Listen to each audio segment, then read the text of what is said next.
Hello friends, welcome back to our channel. നമ്മൾ ഇന്ന് കാണാൻ പോകുന്നത് പാർട്ട്നേഴ്സ് എന്ന മൂവിയാണ്. മൂവിയിലേക്ക് കിടക്കുന്നതിന് മുമ്പ് എല്ലാവരും ഈ വീഡിയോയ്ക്ക് ഒരു ലൈക്ക് തരിക. കഥ തുടങ്ങുന്നത് തന്നെ ഒരു ഇൻകം ടാക്സ് ഓഫീസർ കൈകാര്യം ചെയ്തൊരു കേസിനെ പറ്റി സംസാരിച്ചുകൊണ്ടാണ്. പണം സമ്പാദിക്കാൻ വേണ്ടിയിട്ട് ഒരു പരിചയമില്ലാത്ത കുറച്ച് ആൾക്കാർ ഒത്തുചേരുകയും ക്രൈമുകൾ ചെയ്യുകയും ചെയ്യുന്നു. തുടക്കത്തിൽ ചെറിയൊരു ഫ്ലാഷ് ബാക്ക് കാണിക്കുന്നു. 1989 കാസർഗോഡിനായിരുന്നു മുംബൈ അധോലോകവുമായിട്ട് കൂടുതൽ ബന്ധമുണ്ടായിരുന്നത്. കറുത്ത അംബാസഡർ കാറിൽ സഞ്ചരിച്ചുകൊണ്ടിരുന്ന രണ്ടുപേരെ മറ്റൊരു കാറിൽ വന്ന കുറച്ചുപേർ വെടിവെക്കുന്നു. ആ അംബാസഡർ കാറിന്റെ ഡ്രൈവർ ആകട്ടെ രക്ഷപ്പെട്ട് അവിടെ നിന്ന് ഓടുകയും ചെയ്യുന്നു. കഥ പിന്നീട് കാണിക്കുന്നത് 2005 ഓഗസ്റ്റിലാണ്.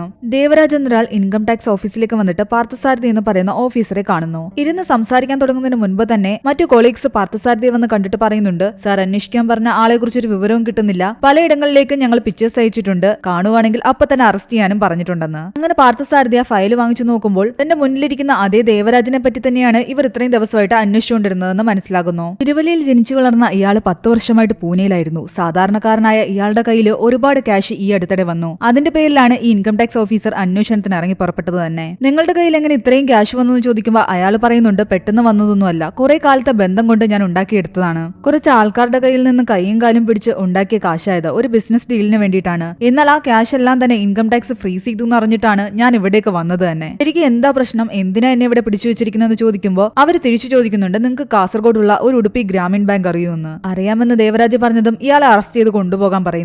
എന്നാൽ തനിക്ക് കുറച്ച് കാര്യങ്ങൾ പറയാനുണ്ടെന്ന് ദേവരാജ് പറയുന്നു. ഇനി കഥ കുറച്ച് ഫ്ലാഷ് ബാക്കിലേക്ക് പോവുകയാണ്. കാസർഗോഡുള്ള ഉടുപ്പി ഗ്രാമീൺ ബാങ്കിലേക്ക് വേണ്ടിയിട്ടുള്ള ഇന്റർവ്യൂ നടക്കുകയായിരുന്നു. ബേഡകം എന്ന സ്ഥലത്താണ് ഈ പുതിയൊരു ബാങ്ക് വരാൻ പോകുന്നത്. എക്സാം ഒന്നും തന്നെ എഴുതാതെ ഡയറക്റ്റ് ഇന്റർവ്യൂ വഴിയായിരുന്നു ഇവരെല്ലാവരും തെരഞ്ഞെടുത്തുകൊണ്ടിരുന്നത്. ഇവരിൽ ആർക്കും തന്നെ വലിയ രീതിയിൽ ബാങ്ക് എക്സ്പീരിയൻസ് ഒന്നും തന്നെയില്ല. ബാങ്ക് മാനേജറായിട്ട് സെലക്ട് ചെയ്ത കൃഷ്ണകുമാറിന് മാത്രമേ ഒരു ഫിനാൻസ് കമ്പനിയിൽ ജോലി ചെയ്ത് പരിചയമുള്ളൂ. ക്യാഷ്യർ വിഷ്ണുവും ക്ലർക്കുമാരെ ലക്ഷ്മി റഹീമും പ്യൂണ് ചാക്കോയുമായിരുന്നു. ഒരു ചെറിയ ഗ്രാമത്തിൽ വരുന്ന പുതിയ ബ്രാഞ്ച് ആയതുകൊണ്ട് തന്നെ അധികം സ്റ്റാഫിനെ ഒന്നും തന്നെ അവിടെ ആവശ്യമുണ്ടായിരുന്നില്ല. അങ്ങനെ ഇവരെല്ലാവരും തന്നെ ആ നാട്ടിലേക്ക് പോകുന്നു. കേരളത്തിന്റെ പല സ്ഥലത്തു നിന്നുള്ള ആൾക്കാരായിരുന്നു ഇവരെല്ലാം തന്നെ. കൃഷ്ണകുമാർ തന്റെ വൈഫിന്റെയും മകളുടെയും കൂടെയാണ് ആ നാട്ടിലേക്ക് വരുന്നത്. വേറെ ബാങ്കുകളൊന്നും ഇല്ലാത്ത ആ നാട്ടില് ആൾക്കാർക്ക് കാശിന് ആവശ്യം വരുമ്പം ബട്ടെന്ന് പറയുന്ന ആളായിരുന്നു പലിശയ്ക്ക് കാശ് കൊടുത്തിരുന്നത്. എന്നാൽ കറക്റ്റായിട്ട് പലിശ കൊടുത്തില്ലെങ്കിൽ അയാൾ ആൾക്കാരെ കൊല്ലാൻ പോലും മടിക്കില്ല. കൃഷ്ണകുമാർ അവിടുത്തെ പ്രസിഡന്റിനോട് ബാങ്കിന്റെ ഉദ്ഘാടനത്തെ പറ്റി സംസാരിക്കുന്നു. നാട്ടുകാരെല്ലാം തന്നെ അന്നത്തെ ദിവസം അവിടെ ഉണ്ടാകുമെന്ന് അയാൾ ഉറപ്പും കൊടുക്കുന്നു. വിഷ്ണുവും ചാക്കോയും റഹീമും ചേർന്നിട്ട് അവിടെ ഒരു വീടെടുക്കുന്നു. തന്റെ സുഖമില്ലാത്ത അനിയന്റെ ചികിത്സയ്ക്ക് വേണ്ടിയിട്ട്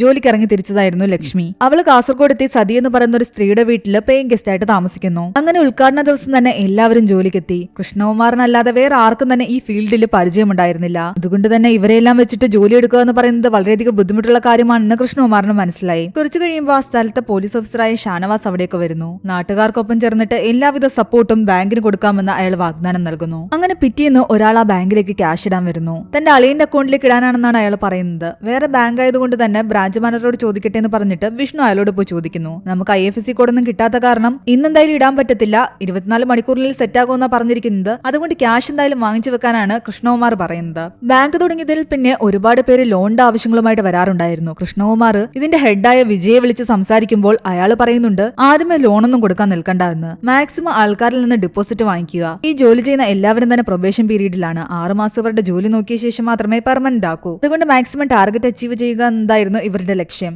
മാത്രമല്ല പണയത്തിനും മറ്റും വരുന്ന ആൾക്കാർക്ക് കൊടുക്കാൻ വേണ്ടിയിട്ട് ഇവിടെ ക്യാഷ് ഇല്ല. അതുകൊണ്ട് തൽക്കാലം ഹെഡ് ഓഫീസിൽ നിന്ന് 1 ലക്ഷം രൂപയാണ് അവർ അവിടേക്ക് കൊടുത്തുവിടുന്നത്. വെറും 1 ലക്ഷം കിട്ടിയത് കണ്ടിട്ട് കൃഷ്ണകുമാർ ഞെട്ടുന്നു. ഇത്രയും ക്യാഷ് കൊണ്ട് എന്ത് ചെയ്യാനാണെന്നാണ് അവർ ചിന്തിക്കുന്നത്. അതിനിടെ ലക്ഷ്മി താമസിക്കുന്ന വീട്ടിലെ സതി അവളോട് ചോദിക്കുന്നുണ്ട്, തന്റെ ഈ മാല പണയം വെച്ച് കഴിഞ്ഞാൽ കുറച്ച് ക്യാഷ് കിട്ടുമെന്ന്. നാളെ തന്നെ ബാങ്കിലേക്ക് വരാൻ ലക്ഷ്മി പറയുകയും ചെയ്യുന്നു. പിറ്റേന്ന് ഇവരെല്ലാം തന്നെ ഓരോ കാര്യങ്ങളെ പറ്റി ചർച്ച ചെയ്യുന്നു. ലോണിന് വരുന്ന ആൾക്കാരെ എല്ലാം തന്നെ ഇവർ മടക്കി അയച്ചുകൊണ്ടിരിക്കുകയാണ്. ഹെഡ് ഓഫീസിൽ നിന്ന് അപ്രൂവൽ വരുന്നില്ല എന്നാണ് കൃഷ്ണകുമാർ പറയുന്നത്. അങ്ങനെ ഒരു ദിവസം വിഷ്ണു ബാങ്കിലേക്ക് പോകാൻ വേണ്ടിയിട്ട് ജീപ്പിൽ കയറാൻ നേരം ആ സീറ്റിൽ ആരോ തൂവാല വെച്ചിട്ടുണ്ടായിരുന്നു. അവനതെടുത്ത് മാറ്റിയിട്ട് അവിടെ കയറിയിരിക്കുന്നു. അത് പത്മ എന്ന് പറയുന്ന ഒരു പെൺകുട്ടിയുടേതായിരുന്നു. അവള് വന്നു കഴിഞ്ഞപ്പോൾ വിഷ്ണുവിനെ മാറ്റിയിട്ട് അവിടെ കയറിയിരിക്കുകയും ചെയ്യുന്നുണ്ട്. പതിയെ പതിയെ അവർക്കിടയിൽ ഒരു കണക്ഷൻ വരാൻ തുടങ്ങിയാണ്. വിഷ്ണു ബാങ്കിന്റെ അടുത്ത് ഇറങ്ങുന്ന കണ്ടിട്ട് ആ പെൺകുട്ടി അവിടെ ഇറങ്ങി. ബ്രാഞ്ച് എപ്പോഴാ ഓപ്പൺ ആയതെന്ന് ആ പെൺകുട്ടി വന്ന് ലക്ഷ്മിയോട് ചോദിക്കുന്നു. കുറച്ചു ദിവസം ആയിട്ടേ ഉള്ളൂ എന്നാണ് ലക്ഷ്മി പറയുന്നത്. താനീ ബാങ്കിന്റെ എക്സാം എല്ലാം കഴിഞ്ഞിട്ട് ഇന്റർവ്യൂ ലെറ്ററിന് വേണ്ടി കാത്തിരിക്കുക, എനിക്ക് ഉടനെ ബാങ്ക് ജോലി കിട്ടുമെന്നാണ് ആ പെൺകുട്ടി പറയുന്നത്. അത്രയും പറഞ്ഞിട്ട് അവള് പോയി. ഇത് കേട്ടുകൊണ്ട് വിഷ്ണു ലക്ഷ്മിയോട് ചോദിക്കുന്നുണ്ട്, താൻ എന്തെങ്കിലും എക്സാം എഴുതിയിട്ടുണ്ടോ എന്ന്. എക്സാം ഒന്നും താൻ എഴുതിയിട്ടില്ല,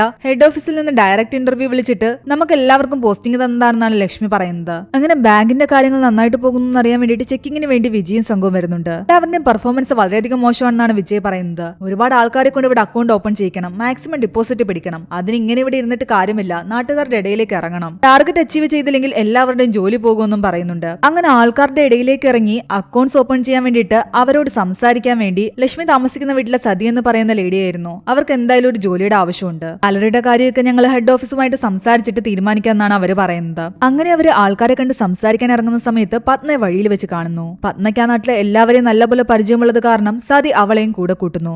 പിന്നെ വിഷ്ണുവും പത്മയും ചേർന്നിട്ട് ഒരുപാട് ആൾക്കാരുടെ അടുത്ത് പോയിട്ട് പുതുതായിട്ട് അക്കൗണ്ട് തുടങ്ങുകയും ചെയ്യുന്നു. ആ ഒരു യാത്രക്കിടയിൽ അവർക്കിടയിൽ പ്രണയം ഉടലെടുക്കുകയാണ്. പിന്നീട് ഒരു ദിവസം തന്റെ എക്സാം ഫീ അടയ്ക്കാൻ വേണ്ടിയിട്ട് ഒരു പെൺകുട്ടി വരുന്നുണ്ട്. DD ആയിട്ടാണ് എക്സാം ഫീ അടയ്ക്കുന്നത്. അങ്ങനെ ബാങ്കിന്റെ പ്രവർത്തനങ്ങളൊക്കെ വലിയ കുഴപ്പമില്ലാത്ത രീതിയിൽ പോയിക്കൊണ്ടിരിക്കുകയായിരുന്നു. കുറെ ദിവസങ്ങൾ കഴിഞ്ഞപ്പോൾ ആ എക്സാം ഫീ അടച്ച പെൺകുട്ടി വന്നിട്ട് തന്റെ ഹോൾ ടിക്കറ്റ് വന്നില്ല എന്ന് പറയുന്നു. തന്റെ കൂടെ ഫീ അടച്ച എല്ലാവർക്കും ഹോൾ ടിക്കറ്റ് വന്നു. ഞാൻ ഇവിടെ വന്നിട്ടാണ് ഫീ അടച്ചത്, എന്റെ ഹോൾ ടിക്കറ്റ് മാത്രം വന്നിട്ടില്ല, അന്വേഷിച്ചപ്പോ ക്യാഷ് കിട്ടിയിട്ടില്ല എന്നാണ് അവര് പറയുന്നത്. ഇത് കേട്ട് ലക്ഷ്മി പറയുന്നുണ്ട് അതെന്തെങ്കിലും ടെക്നിക്കൽ ആയിരിക്കും, ഞങ്ങൾ നോക്കിയിട്ട് പറയാമെന്ന്. ഞാൻ പിറ്റേന്ന് എന്റെ അച്ഛനെയും കൊണ്ട് വരുമെന്ന് പറഞ്ഞിട്ട് ആ പെൺകുട്ടി അവിടെ നിന്നും പോയി. ടാർഗറ്റ് അച്ചീവ് ചെയ്യാൻ പറ്റാത്തതിന്റെ വിഷമത്തിലായിരുന്നു അവര്. 10 ലക്ഷം രൂപയെങ്കിലും അച്ചീവ് ചെയ്തെങ്കിലേ പറ്റൂ. ഇവിടെ ഇപ്പൊ ആകെ കൂടി 2 ലക്ഷം രൂപയും കണ്ടായിട്ടേ ഉള്ളൂ. നാട്ടുകാരുടെ കയ്യിലുള്ള ക്യാഷ് മുഴുവൻ അവര് ബാങ്കിൽ കൊണ്ടിടില്ല, കാരണം അതല്ല ആ ബട്ടിന് പലിശ കൊടുക്കാനേ തികയൂ. നമുക്ക് ബട്ടിനോട് പോയി സംസാരിച്ചാലോ എന്ന് അവർ ചിന്തിക്കുന്നു. അങ്ങനെ പിറ്റേന്ന് തന്നെ അവർ ബട്ടിന്റെ വീട്ടിൽ പോയിട്ട് അയാളെ കൊണ്ട് നല്ലൊരു ഡിപ്പോസിറ്റ് ഇടിയിക്കാൻ വേണ്ടിയിട്ടുള്ള ശ്രമത്തിലായിരുന്നു. അവർ ചെല്ലുന്ന സമയത്ത് അയാൾ കത്തിയിൽ നിന്നും ചോര കഴുകി കളയുകയായിരുന്നു. ആരെ കൊന്നു ചാക്കിൽ കെട്ടിവെച്ചിട്ടുണ്ട്. ഡിപ്പോസിറ്റ് ഇടുന്നതിനെ പറ്റി സംസാരിക്കുമ്പോൾ അയാളുടെ കാശ് അയാൾ ബാങ്കിലൊന്നും കൊണ്ടുവരേണ്ട കാര്യമില്ല എന്നാണ് പറയുന്നത്. എന്നാൽ ഇവർക്ക് ടാർഗറ്റ് അച്ചീവ് ചെയ്തെങ്കിലേ പറ്റൂ. അവസാനം ഗതികേട് കൊണ്ട് ഇയാളുടെ കയ്യിൽ നിന്ന് പലിശയ്ക്ക് കുറച്ച് ക്യാഷ് വാങ്ങിക്കുന്നു. 5 ലക്ഷം രൂപയാണ് ഇവര് വാങ്ങിക്കുന്നത്. പലിശ കറക്റ്റ് സമയത്ത് കിട്ടിയില്ലെങ്കിൽ തന്റെ യഥാർത്ഥ സ്വഭാവം അറിയുന്നു അയാൾ പറയുന്നുണ്ട്. പിറ്റേന്ന് ബാങ്കിലേക്ക് ഒരാൾ വന്നിട്ട് പറയുന്നുണ്ട് താൻ തന്റെ അളിയന്റെ അക്കൗണ്ടിലേക്ക് ഇട്ട ക്യാഷ് അവിടെ എത്തിയിട്ടില്ല എന്ന്. ഇവിടെയല്ല ഞാൻ ക്യാഷ് തന്നത്, ഇത്രയും ദിവസമായിട്ട് ഇത് എത്തിയിട്ടില്ലെങ്കിൽ അതിന്റെ ഉത്തരവാദിത്തം നിങ്ങൾക്കാണെന്നും പറയുന്നു. താൻ ഹെഡ് ഓഫീസിൽ വിളിച്ചിട്ട് സെറ്റ് ആക്കാമെന്നാണ് കൃഷ്ണകുമാർ പറയുന്നത്. ആ ക്യാഷ് എന്താ ഡിലേ ആകുന്നതെന്ന് അവർക്ക് എത്ര ആലോചിച്ചിട്ടും പിടികിട്ടുന്നുണ്ടായിരുന്നില്ല. അങ്ങനെ ഇത് അന്വേഷിക്കാൻ വേണ്ടിയിട്ട് വിഷ്ണുവും ചാക്കോയും ചേർന്നിട്ട് ഹെഡ് ഓഫീസിലേക്കും മറ്റും പോകുന്നു. എന്നാൽ അവിടെ ചെല്ലുമ്പോഴാണ് അവര് പറയുന്നുണ്ട് ആ ബ്രാഞ്ച് ഓപ്പൺ ആയോ എന്ന്. അടുത്തിടെ ഓപ്പൺ ആയതെന്നാണ് വിഷ്ണു പറയുന്നത്. ക്യാഷ് ഒന്നും തന്നെ അക്കൗണ്ടിലേക്ക് വന്നിട്ടില്ല എന്ന് അവർ പറയുന്നു. അവർ പല ഓഫീസുകളിലും പോയി ചെക്ക് ചെയ്തപ്പോഴാണ് അവർക്ക് മനസ്സിലാക്കുന്നത് അങ്ങനെ ഒരു ബ്രാഞ്ച് ഓപ്പൺ ആയതായിട്ട് ആർക്കും തന്നെ അറിവില്ല. അതേസമയം ബാങ്കിൽ പുതുതായിട്ട് അക്കൗണ്ട് എടുക്കാൻ അവിടുത്തെ പ്രസിഡന്റ് വന്നിട്ടുണ്ടായിരുന്നു. വലിയൊരു എമൗണ്ട് അയാൾ ഡെപ്പോസിറ്റ് ചെയ്യാൻ വന്നിരിക്കുകയാണ്. കറക്റ്റ് ആയിട്ട് ബാങ്കിലേക്ക് നല്ലൊരു എമൗണ്ട് ക്യാഷ് വരുന്ന സമയത്ത് തന്നെ ഹെഡ് ഓഫീസിൽ നിന്ന് ആൾക്കാർ വരികയും ചെയ്യും ആ ക്യാഷ് കളക്ട് ചെയ്തുകൊണ്ട് പോകാൻ. ഇവിടെ വിഷ്ണുവിനും ചാക്കോയ്ക്കും ഏകദേശം മനസ്സിലായിട്ടുണ്ടായിരുന്നു ഈ ബാങ്ക് കംപ്ലീറ്റ് ഫേക്ക് ആണെന്ന്. ക്യാഷ് അവർ കൊണ്ടുപോകുന്നതിന് മുമ്പ് വിഷ്ണുവും ചാക്കോയും ഇവിടെ എത്തണമെന്ന് തീരുമാനിക്കുന്നു. ബാങ്കിലേക്ക് വിളിച്ചിട്ടൊന്നും തന്നെ ആരും ഫോൺ എടുക്കുന്നില്ലായിരുന്നു. അവരവിടെ എത്തുന്നതിന് മുൻപ് തന്നെ ഹെഡ് ഓഫീസിൽ നിന്ന് ആൾക്കാർ വന്ന് ക്യാഷ് കൊണ്ടുപോയി. വിഷ്ണു വന്ന് കാര്യങ്ങളെല്ലാം പറഞ്ഞപ്പോഴേക്കും ബാക്കി എല്ലാവരും ഞെട്ടി. ഉടുപ്പി ഗ്രാമീൺ ബാങ്കിന്റെ വെബ്സൈറ്റ് ചെക്ക് ചെയ്തപ്പോൾ നമ്മുടെ ബ്രാഞ്ച് മാത്രം അതിലില്ല. അവരിവിടെ ബ്രാഞ്ച് തുടങ്ങാൻ പോകുന്നു എന്ന് മാത്രമേ ഉള്ളൂ, പക്ഷെ ഇതുവരെ ഓപ്പൺ ആക്കിയിട്ടില്ല. നമ്മളെ എല്ലാവരും ഇതിൽ പെടുത്തിയതാണെന്നും നമുക്ക് ഇവിടുന്ന് എത്രയും പെടുന്ന രക്ഷപ്പെടണമെന്നുമാണ് വിഷ്ണു പറയുന്നത്. കാര്യങ്ങൾ കൈവിട്ടു പോകുന്ന മനസ്സിലായതോടുകൂടി എല്ലാവരും അവിടെ നിന്ന് രക്ഷപ്പെടാൻ വേണ്ടിയിട്ട് പുറത്തേക്ക് ഇറങ്ങി. എന്നാൽ അവരുടെ മുൻപിലായിട്ട് ആ പോലീസുകാരനായ ഷാനവാസ് നിൽപ്പുണ്ടായിരുന്നു. കഥ വീണ്ടും പ്രസന്റിലേക്ക് വരുന്നു. ദേവരാജ് പാർത്ഥസാരഥിയോട് ചോദിക്കുന്നുണ്ട് സാധാരണക്കാരായ 5 പേര് ബാങ്കിൽ ജോലിക്ക് വന്നിട്ട് അതൊരു ഫേക്ക് ബാങ്ക് ആണെന്ന് അറിയുമ്പോൾ അവരവിടുന്ന് രക്ഷപ്പെട്ടു പോകാൻ ശ്രമിച്ചത് തെറ്റാണോ എന്ന്. എന്നാൽ അയാൾ പറയുന്നുണ്ട് നീ പറയുന്ന പോലെ അത്ര ഈസി അല്ലേ കാര്യങ്ങളൊന്നും. ആ ബാങ്കിൽ ഒരു അക്കൗണ്ടിൽ നിന്നും നിന്റെ അക്കൗണ്ടിലേക്ക് കുറേയധികം ക്യാഷ് വന്നിട്ടുണ്ട്. അതിനെപ്പറ്റിയുള്ള ഡീറ്റെയിൽസ് അയാൾ ചോദിക്കുന്നു. കഥ വീണ്ടും പാസ്റ്റിലേക്ക് പോവുകയാണ്. ആ പോലീസുകാരൻ ഷാനവാസ് ഇവർ 5 പേരെയും കൂട്ടിക്കൊണ്ടു പോകുന്നത് വിജയുടെയും സംഘത്തിന്റെ അടുത്തേക്കാണ്. ശരിക്കും ഇവരെ ഈ ഒരു സ്കാമിൽ പെടുത്തിയത് തന്നെ വിജയും സംഘവുമായിരുന്നു. നിങ്ങൾക്ക് ആർക്കും ഇതിൽ നിന്ന് ഊരാൻ സാധിക്കില്ല, കാരണം നിങ്ങൾ ഓരോരുത്തരും നിങ്ങളുടെ ജീവിതത്തിൽ ഓരോരോ ക്രൈമുകൾ ചെയ്തവരാണ്. വിഷ്ണു പണ്ടൊരു സേട്ടിന്റെ കൂടെ നിന്നിട്ട് അയാളെ പറ്റിച്ച് കുറച്ച് ക്യാഷുമായിട്ട് മുങ്ങിയിരുന്നു. അതുപോലെ തന്നെ കൃഷ്ണകുമാറിന്റെയും ഭാര്യയുടെയും പേരിൽ സേലത്തൊരു കേസുണ്ട്. ഒരു റെഡ് സ്ട്രീറ്റിൽ നിന്നും ഇവർ 2 പേരും രക്ഷപ്പെടുന്നതിനിടെ ഒരാളെ കുത്തിക്കൊന്നിരുന്നു. ഓരോരുത്തരുടെയും പേരിൽ ഓരോരോ കേസുകൾ. നിങ്ങളെ ഇന്റർവ്യൂവിന് വിളിക്കുന്ന സമയത്ത് നിങ്ങൾ എന്തെങ്കിലും ക്രൈം ചെയ്തിട്ടുണ്ടോ എന്ന് ചോദിച്ചിരുന്ന സമയത്തെല്ലാം തന്നെ നിങ്ങളൊന്നും ചെയ്തിട്ടില്ല എന്നാ പറഞ്ഞത്. എന്നാൽ നിങ്ങളെക്കുറിച്ച് ഫുൾ ഡീറ്റെയിൽസും എടുത്തിട്ടാണ് ഞാൻ ഈ ജോലി നിങ്ങൾക്ക് തന്നത് തന്നെ. അതുകൊണ്ട് ഇനി ഇതിൽ നിന്ന് നിങ്ങൾക്ക് പിന്മാറാനും പറ്റില്ല. ഈ ഉടുപ്പി ഗ്രാമീൺ ബാങ്കിന്റെ കോൺട്രാക്ട് വർക്ക് കിട്ടിയത് വിജയിക്കായിരുന്നു. ബാങ്ക് ഓപ്പൺ ചെയ്യാൻ ഇനിയും 2-3 മാസമുണ്ട്. അതിനു മുന്നേ ഇവിടെ ഇങ്ങനെ ഒരു സ്കാം നടത്തി ആൾക്കാരുടെ ക്യാഷ് എല്ലാം അടിച്ചു മാറ്റുക എന്നതായിരുന്നു വിജയുടെ ലക്ഷ്യം. ബാങ്ക് വരാൻ പോകുന്നുവെന്ന് ആൾക്കാർക്ക് അറിയാവുന്നത് കൊണ്ട് തന്നെ യഥാർത്ഥത്തിൽ ഇത് ഓപ്പൺ ആയതാണെന്ന് എല്ലാവരും വിശ്വസിക്കുകയും ചെയ്തു. വിജയുടെ കൂടെ നിന്നില്ലെങ്കിൽ ഇവരുടെ ഓരോരുത്തരുടെയും പേരിലുള്ള കേസ് കുത്തിപ്പൊക്കുകയും ഇവരിൽ അറസ്റ്റ് ചെയ്യിപ്പിക്കുകയും ചെയ്യുമെന്ന് പറയുന്നു. മാത്രമല്ല ഈ സ്കാം മുഴുവൻ ഇവരുടെ തലയിലിടുകയും ചെയ്യും. വേറെ നിവൃത്തിയില്ലാതെ ആ 5 പേർക്കും ഇവരുടെ കൂടെ നിൽക്കേണ്ടതായി വരികയാണ്. ഇവര് നമ്മളെ ചതിക്കുമെന്ന് ചോദിക്കുമ്പോൾ ഷാനവാസിനോട് വിജയ് പറയുന്നുണ്ട് അതൊരിക്കലും ഇല്ല, കാരണം ഇവരുടെ കൂട്ടത്തിലെ ഒരാൾ നമ്മളുടെ ആളാണ്. അങ്ങനെ മനസ്സിലോടെ അവർ ഓരോരുത്തരും വീണ്ടും ബാങ്കിൽ ജോലി ആരംഭിച്ചു. എല്ലാ നാട്ടുകാരും ഇവിടെ അക്കൗണ്ട് തുടങ്ങി ക്യാഷ് ഇടാനും തുടങ്ങിയിരുന്നു. അവരുടെ ഒന്നും ക്യാഷ് അവർക്ക് തിരിച്ചു കിട്ടില്ല എന്ന് ആലോചിക്കുമ്പോൾ ഇവരുടെ മനസ്സ് വേദനിക്കാനും തുടങ്ങിയിരുന്നു. ഇതിനിടെ ഒരു ഡൗട്ട് തോന്നിയിട്ട് വിഷ്ണു വന്ന് കൃഷ്ണകുമാറിനോട് പറയുന്നുണ്ട് നമ്മളുടെ കൂട്ടത്തിലെ ആരോ ഒരാൾ വിജയുടെ ആളാണ്. കറക്റ്റ് ആയിട്ട് നമ്മളുടെ ബാങ്കിലേക്ക് വലിയൊരു എമൗണ്ട് ഡെപ്പോസിറ്റ് ചെയ്യാൻ ആരെങ്കിലും വരുമ്പോൾ അന്ന് തന്നെ ഹെഡ് ഓഫീസിൽ നിന്നാണെന്ന് പറഞ്ഞിട്ട് വിജയുടെ ആൾക്കാർ വന്ന് ആ ക്യാഷ് കളക്ട് ചെയ്തുകൊണ്ട് പോകും. അതിനർത്ഥം ആരോ ഒരാൾ എല്ലാ ഡീറ്റെയിൽസും കറക്റ്റ് ആയിട്ട് എത്തിച്ചു കൊടുക്കുന്നു. അതുകൊണ്ടാണ് നമ്മൾ പുറത്തേക്ക് ഇറങ്ങുന്ന നേരത്ത് കറക്റ്റ് ആയിട്ട് ആ ഷാനവാസും അവിടേക്ക് വന്നത്. ഷാനവാസും വിജയ് എല്ലാം തന്നെ ഒരുമിച്ചുള്ള കളിയായിരുന്നു ഇത്. പിന്നീട് അങ്ങോട്ട് തങ്ങളുടെ കൂട്ടത്തിൽ ആ ഒറ്റുകാരൻ ആരാണെന്ന് കണ്ടുപിടിക്കാനുള്ള ശ്രമത്തിലായിരുന്നു അവർ. അതിനിടെ ഗോപി എന്ന് പറയുന്ന ഒരാള് അവിടെ വലിയൊരു എമൗണ്ട് ഡെപ്പോസിറ്റ് ചെയ്യാൻ വരുന്നുണ്ട്. ആ ക്യാഷും പോകുമെന്ന് കൃഷ്ണകുമാറിന് അറിയാം. അയാൾ വാങ്ങാതിരിക്കാൻ മാക്സിമം ശ്രമിച്ചെങ്കിലും അത് നടന്നില്ല. കുറച്ചു കഴിയുമ്പോൾ വിജയുടെ ആൾക്കാർ വന്ന് ആ ക്യാഷ് ആവശ്യപ്പെടുകയും ചെയ്തു. എന്നാൽ ക്യാഷ് ഒന്നും വന്നിട്ടില്ല എന്ന് അവർ പറഞ്ഞെങ്കിലും വിളച്ചിലെടുക്കണ്ട, ക്യാഷ് വന്നു എന്ന് ഞങ്ങൾക്കറിയാം, അതുകൊണ്ട് മര്യാദയ്ക്ക് എടുക്കാനാണ് അവർ പറയുന്നത്. കൂട്ടത്തിലെ ഒറ്റുകാരനെ എങ്ങനെയെങ്കിലും കണ്ടുപിടിക്കണമെന്ന് വിചാരിച്ചിട്ട് വിഷ്ണു ആകട്ടെ അന്ന് രാത്രി തന്നെ വീട്ടിൽ നിന്നും ഇറങ്ങി. ചാക്കോയോട് റഹീമിനോടും പറയുന്നുണ്ട് ഞാൻ ഇനി ഇവിടെ നിൽക്കുന്നില്ല എന്ന്. വിഷ്ണു പോകുന്ന കണ്ടിട്ട് റഹീം പറയുന്നുണ്ട് എന്നാ ഞാനും പോവുകയാണെന്ന്. ചാക്കോ ഒന്ന് ആലോചിച്ച് അവിടെ നിന്നു. കുറച്ചു കഴിയുമ്പോൾ അവരെ നിന്ന് ബസ് സ്റ്റോപ്പിലേക്ക് ചാക്കോയും വരുന്നു. പക്ഷെ അവിടെ നിന്ന് രക്ഷപ്പെട്ടു പോകുന്നതിന് മുൻപ് തന്നെ വിജയുടെ ആൾക്കാർ അവരെ കൈയോടെ പിടികൂടുകയും പിറ്റേന്ന് രാവിലെ തന്നെ കൃഷ്ണകുമാറിന്റെ വീട്ടിൽ കൊണ്ടാക്കുകയും ചെയ്യുന്നു. അവിടെ വെച്ച് എല്ലാവരും പരസ്പരം വഴക്കുണ്ടാക്കുകയാണ്. കൂട്ടത്തിലെ ഒറ്റുകാരൻ ആരാണെന്ന് അങ്ങോട്ടും ഇങ്ങോട്ടും ചോദിക്കുന്നു. ഇടയ്ക്കൊന്ന് മാറി നിന്നത് ചാക്കോയാണ്. ചാക്കോ ആയിരിക്കും എന്ന് പറഞ്ഞിട്ട് വിഷ്ണു അയാളുടെ അടുത്ത് വഴക്കുണ്ടാക്കാൻ തുടങ്ങി. ആ സമയത്ത് ലക്ഷ്മി പറയുന്നുണ്ട് ഞാനാണ് വിജയ് വിളിച്ച് പറഞ്ഞതെന്ന്. തനിക്ക് മാത്രമല്ല ചാക്കോയ്ക്കും അറിയാം ഇതൊരു സ്കാം ആണെന്നുള്ള കാര്യം. കാശ് കിട്ടണമെങ്കിൽ ഇവിടെ നടക്കുന്ന കാര്യങ്ങൾ പറയണമെന്ന് ചാക്കോയോട് വിജയ് പറഞ്ഞിരുന്നു. സ്വന്തം അനിയന്റെ ചികിത്സയ്ക്ക് വേണ്ടിയിട്ടുള്ള പണത്തിന് വേണ്ടിയിട്ടാണ് ലക്ഷ്മി ഈ സ്കാമിൽ നിന്നത് തന്നെ. നിങ്ങൾ ആരെങ്കിലും കൂടെ ഉണ്ടെങ്കിലും ഇല്ലെങ്കിലും തനിക്കിവിടെ നിന്നേ പറ്റുമെന്നാണ് ലക്ഷ്മി പറയുന്നത്.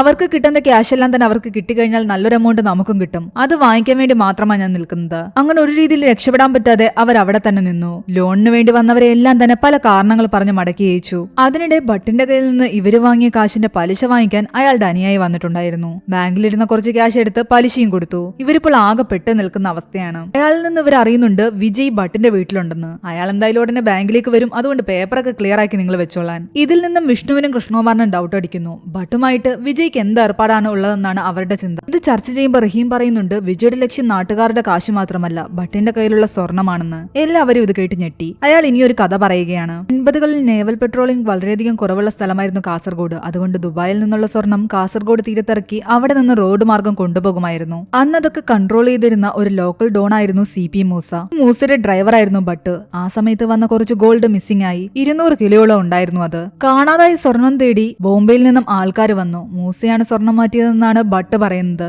എന്നാൽ യഥാർത്ഥത്തിൽ ഇതെല്ലാം ഭട്ടിന്റെ കളിയായിരുന്നു. തങ്ങളുടെ സ്വർണം മൂസ അടിച്ചു മാറ്റിയെന്ന് വിചാരിച്ചിട്ട് ആ ബോംബെയിൽ നിന്ന് വന്ന ആൾക്കാർ മൂസയും കൂടെ ഉണ്ടായിരുന്ന ആളെയും കൊന്നു. ഭട്ട് അവിടെ നിന്ന് രക്ഷപ്പെടുകയും ചെയ്തു. മൂസയെ പറ്റിച്ച് ഭട്ട് കൈക്കലാക്കി സ്വർണത്തിൽ നിന്നും കുറച്ച് വിറ്റിട്ടാണ് അയാൾ ഇവിടെ സ്ഥലം വാങ്ങിയതും ഇപ്പോൾ കൃഷിയൊക്കെ ആയിട്ട് ജീവിക്കുന്നതും. എന്നാൽ അയാളുടെ കയ്യിൽ ഇപ്പോഴും ആ സ്വർണത്തിന്റെ ബാക്കിയുണ്ട്. എന്നെങ്കിലും ആ സ്വർണം അന്വേഷിച്ച് വീണ്ടും ബോംബെയിൽ നിന്ന് ആൾക്കാർ വരുമെന്നുള്ള പേടി ഭട്ടിനുണ്ടായിരുന്നു. അതുകൊണ്ടാണ് അയാളുടെ കൂടെ എപ്പോഴും ബോഡി ഗാർഡ്സിനെ പോലെ കുറെ അധികം ആൾക്കാരുള്ളത്. ഇവിടെ വന്ന് അന്ന് ഭട്ടിനെ കണ്ടപ്പോഴാണ് എനിക്ക് കാര്യം മനസ്സിലായത്. കാരണം അന്ന് ഭട്ട് ചതിച്ചു കൊന്ന ആ മൂസ എന്റെ മാമനാണ്. ഭട്ടിന്റെ കയ്യിൽ സ്വർണം കിട്ടിക്കഴിഞ്ഞാൽ നാട്ടുകാരുടെ മുൻപിലേക്ക് ഇവരെല്ലാം ഇട്ടുകൊടുത്തിട്ട് വിജയും സംഘവും ഇവിടെ നിന്നും പോകും. ഇവർക്ക് കൊടുക്കാമെന്ന് പറഞ്ഞ കാശും കൊടുക്കില്ല എന്ന് അവർക്ക് ഉറപ്പായി. അതുകൊണ്ട് തന്നെ വിജയ്ക്ക് ഇൻഫർമേഷൻ കൊടുത്തുകൊണ്ടിരുന്ന ലക്ഷ്മിയും ചാക്കോയും ഇവരുടെ കൂടെ നിൽക്കുന്നു. ഇവരെല്ലാവരും ചേർന്നിട്ട് പുതിയ എന്തോ ഒരു പ്ലാൻ ഇടുകയാണ്. അത് വീണ്ടും പ്രസന്റിലേക്ക് വരുന്നു. ദേവരാജിന്റെ അടുത്ത് അവർ ചോദിക്കുന്നുണ്ട് ഇന്ത്യ നേപ്പാൾ അതിർത്തിയിൽ ഉപേക്ഷിക്കപ്പെട്ട ഒരു കാറ് കണ്ടെത്തിയിട്ടുണ്ട്. അത് പൂന രജിസ്ട്രേഷൻ ആണ്. നിങ്ങൾക്ക് ഇതുപോലൊരു വണ്ടി ഉണ്ടെന്നാണ് അവിടെ അന്വേഷിച്ചപ്പോൾ മനസ്സിലായത്. എന്നാൽ തന്റെ ആ വണ്ടി ഞാൻ 3-4 മാസം മുമ്പ് വിറ്റു എന്നാണ് അയാൾ പറയുന്നത്.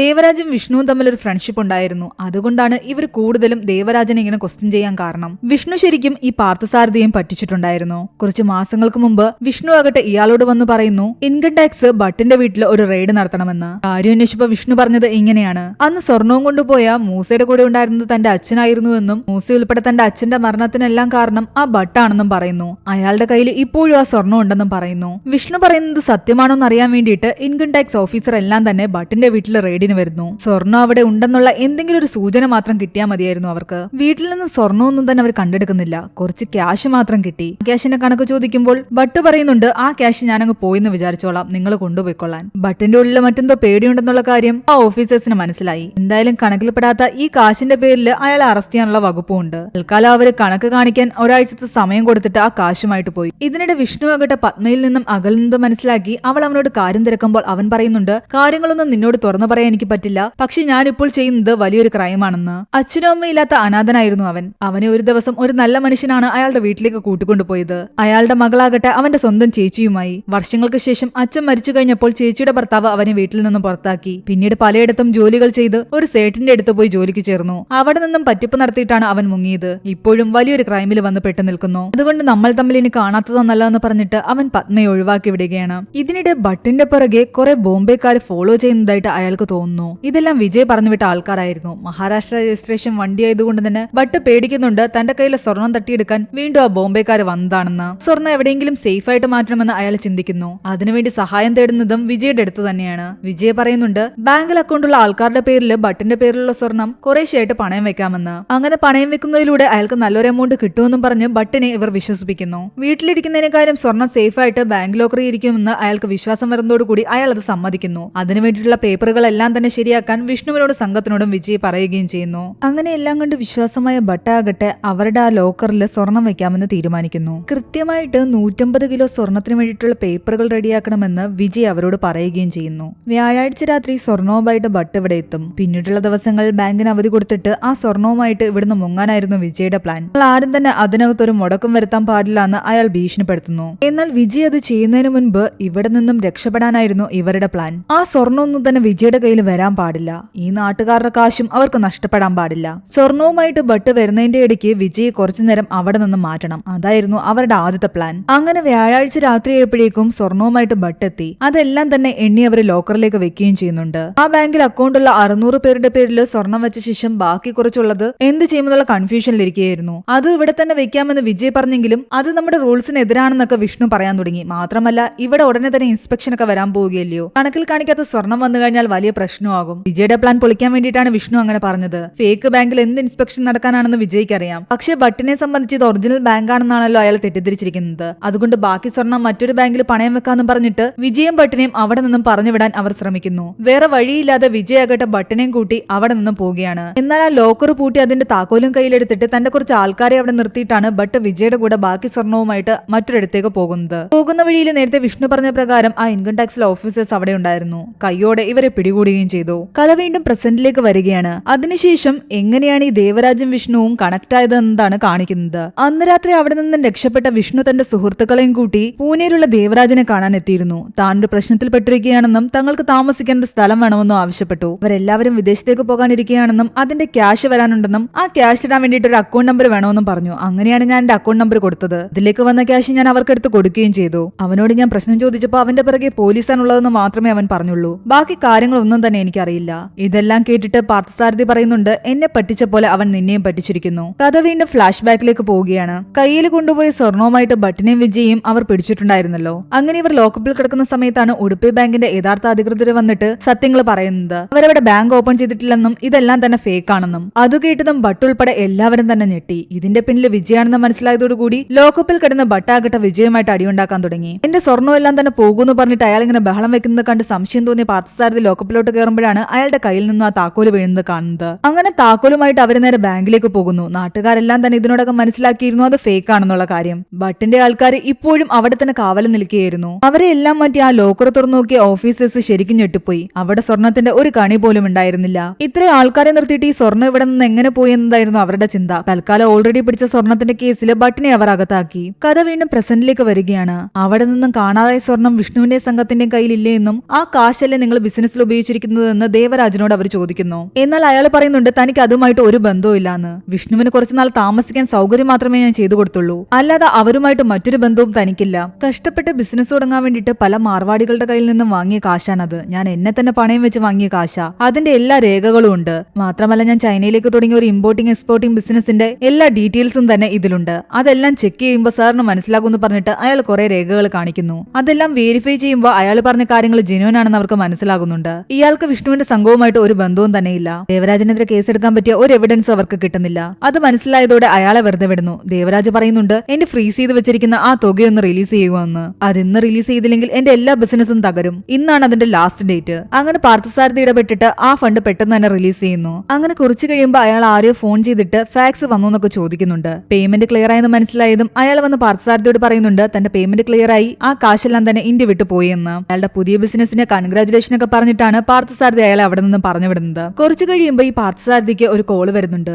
അയാൾ പറഞ്ഞ പ്രകാരം ആ സ്വർണം കണ്ടുപിടിക്കാൻ കുറച്ച് ഓഫീസേഴ്സ് പലയിടത്തും പോയിരുന്നു. ബോംബെയിൽ നടന്ന ഒരു റെയ്ഡിൽ നിന്നും കുറച്ച് സ്വർണം അവർ പിടിച്ചെടുക്കുകയും ചെയ്തു. ആ ആൾക്കാർക്ക് ആ സ്വർണം കൊടുത്തത് ഒരു കമ്പനിയായിരുന്നു. ആ കമ്പനിയുടെ ഡീറ്റെയിൽസ് പാർത്ഥസാരഥിക്ക് ആ ഓഫീസേഴ്സ് കൊടുക്കുന്നു. ഒരിക്കൽ കമ്പനിയുടെ പേര് കണ്ട് അയാൾ ഞെട്ടിപ്പോയി. കാരണം അതേ കമ്പനി തന്നെയായിരുന്നു ദേവരാജിന്റെ പേരിൽ കുറച്ചു മുമ്പ് അയാൾ പറഞ്ഞ കമ്പനി. അതിനർത്ഥം വിഷ്ണുവും ദേവരാജും ഒത്തുകളിക്കുകയായിരുന്നുവെന്ന്. ആ സ്വർണം അവിടെ നിന്ന് മോഷ്ടിച്ചത് വിഷ്ണുവും ഗ്യാങ്ങും തന്നെയാണ്. ഇനി അത് എങ്ങനെയാണെന്ന് അറിയാൻ വേണ്ടിയിട്ട് അവർ വീണ്ടും ആ ലോക്കർ പരിശോധിക്കുന്നു. കഥ ഫ്ലാഷ് ബാക്കിലേക്ക് കാണിക്കുകയാണ്. ബട്ട് സ്വർണം കൊണ്ടുവയ്ക്കാൻ വരുമെന്ന് മനസ്സിലാക്കി അവരാകട്ടെ ഓൾറെഡി തന്നെ ആ ലോക്കറിന്റെ മുകൾ ഭാഗം തുറന്ന ശേഷം അതിന് അതിനുള്ള ഒരു ദ്രാവകം നിറച്ചിരുന്നു. ഒരു റിമോട്ട് കൺട്രോളുമായിട്ട് അവരതിനെ ഘടിപ്പിച്ചു വെച്ചിരുന്നു. സ്വർണം വെച്ച ശേഷം ബട്ട് അവിടെ നിന്നും പോയതും അവർ സ്വിച്ച് ഓൺ ആക്കുകയും ആ ദ്രാവകം സ്വർണത്തിലേക്ക് വീണിട്ട് അതെല്ലാം ഉരുകി ഒരു പൈപ്പിലൂടെ പുറത്തേക്ക് വരികയും ചെയ്തു. അതെല്ലാം തന്നെ അവർ ജാറിൽ കളക്ട് ചെയ്യുന്നു. സ്വർണത്തിനെ ദ്രാവക രൂപത്തിലാക്കി അവിടെ നിന്നും കടത്തുകയായിരുന്നു അവരുടെ ലക്ഷ്യം. അങ്ങനെ അവിടെ നിന്ന് സ്വർണമായിട്ട് പോയ അവർ ദേവരാജന്റെ കൂടെ ചേർന്നിട്ട് ഈ കളികളെല്ലാം കളിക്കുകയായിരുന്നു. വിഷ്ണുവും ഗ്യാങ്ങും ഇപ്പോൾ ഉള്ളത് ചൈനയിലായിരുന്നു. തങ്ങളുടെ പ്ലാൻ സക്സസ് ആയി എന്ന് പറയാൻ വേണ്ടിയിട്ട് ദേവരാജ് വിഷ്ണുവിനെ വിളിക്കുന്നുമുണ്ട്. ക്യാഷുമായിട്ട് അവർ രക്ഷപ്പെട്ടെങ്കിലും ആ നാട്ടുകാർ മുഴുവൻ ആ ഫേക്ക് ബാങ്കിൽ അക്കൗണ്ട് തുടങ്ങി തങ്ങളുടെ ക്യാഷ് നഷ്ടപ്പെടുത്തിയിരുന്നല്ലോ. അതിന്റെ പേരിൽ അക്കൗണ്ട് തുടങ്ങാൻ വേണ്ടിയിട്ട് തങ്ങളെ വന്ന് കണ്ട് സംസാരിച്ച ആ ലേഡീസിന്റെ അടുത്ത് നാട്ടുകാർ പ്രശ്നം ഉണ്ടാക്കാൻ തുടങ്ങി. ആ സമയത്ത് അവിടേക്ക് ഒരു പോസ്റ്റ്മാൻ വരികയും എല്ലാവർക്കും രജിസ്റ്റേർഡ് കത്തുണ്ടെന്ന് പറയുകയും ചെയ്യുന്നു. അത് ഓപ്പൺ ചെയ്ത് നോക്കി അവരെല്ലാവരും ഞെട്ടിപ്പോയി. അവരുടെ പേരിൽ ഗ്രാമീൺ ബാങ്കിൽ അക്കൗണ്ട് തുടങ്ങിയിരിക്കുന്നു ആരോ. കൂടെ ഒരു ചെക്ക് ബുക്കും ഉണ്ടായിരുന്നു. അതിലെല്ലാം തന്നെ അവരുടെ കയ്യിൽ നിന്ന് നഷ്ടപ്പെട്ടതിനേക്കാൾ കൂടുതൽ ക്യാഷ് ഉണ്ട്. വിഷ്ണുവും ഗ്യാങ്ങും ഈ നാട്ടുകാരുടെ എല്ലാ ക്യാഷും തിരിച്ചു കൊടുത്തിരിക്കുന്നു. ഇവിടെയാണ് ഈ ഒരു മൂവി അവസാനിക്കുന്നത്. ഈ മൂവിയുടെ സ്റ്റോറി എങ്ങനെ ഉണ്ടായിരുന്നു നിങ്ങൾ താഴെ കമന്റ് ചെയ്യുക. എക്സ്പ്ലനേഷൻ ഇഷ്ടപ്പെട്ടെങ്കിൽ വീഡിയോ ലൈക്ക് ചെയ്യാനും ചാനൽ സബ്സ്ക്രൈബ് ചെയ്യാനും മറക്കണ്ട.